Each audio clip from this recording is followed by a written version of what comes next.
പോയി റിപ്പോർട്ട് അറിഞ്ഞപ്പോൾ പിന്നെ സന്തോഷമാണോ എനിക്കെന്താണെന്നറിയില്ല. ഞാൻ എൻ്റെ തിരിച്ച് വീട്ടിൽ വന്ന് കർത്താവിനോട് നന്ദി പറഞ്ഞിട്ടാണ് ഞാൻ ഇവിടെ വന്ന് ഉടമ്പടി എടുക്കുന്നതിന്. ഓഗസ്റ്റ് 17 ആയിരുന്നു 4ാമത്തെ സ്കാനിങ്. നവംബർ 12 ഞങ്ങൾ ഇവിടെ വന്നു. അമ്മയോട് കരഞ്ഞു പറഞ്ഞു, ഇവിടെ സത്യത്തിൽ ഞങ്ങൾ ഹിന്ദുക്കളല്ലേ, മാതാവിനെ എൻ്റെ കയ്യിൽ ഇവിടം വരെ കൊണ്ടെത്തിക്കാൻ തന്നെ എൻ്റെ കയ്യിൽ മാതാവിനെ കിട്ടി.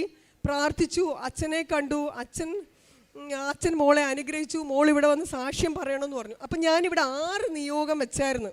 ആ 6 നിയോഗത്തിലും ഇവിടുന്ന് പടി അവിടെ എത്തും മുമ്പേ ഒരു കാര്യം നടന്നു, ഫോണിൽ കൂടി ഒരു കാര്യം നടന്നു.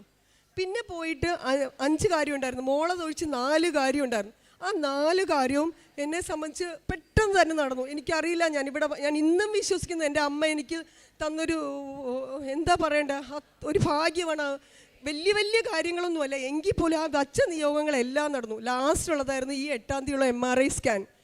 ഈ MRI സ്കാനിങ്ങിന് ഡോക്ടറെ അടുത്ത് പോയി റിസൾട്ട് 4 ദിവസം കഴിഞ്ഞാലേ MRIയുടെ റിപ്പോർട്ട് കിട്ടത്തുള്ളൂ.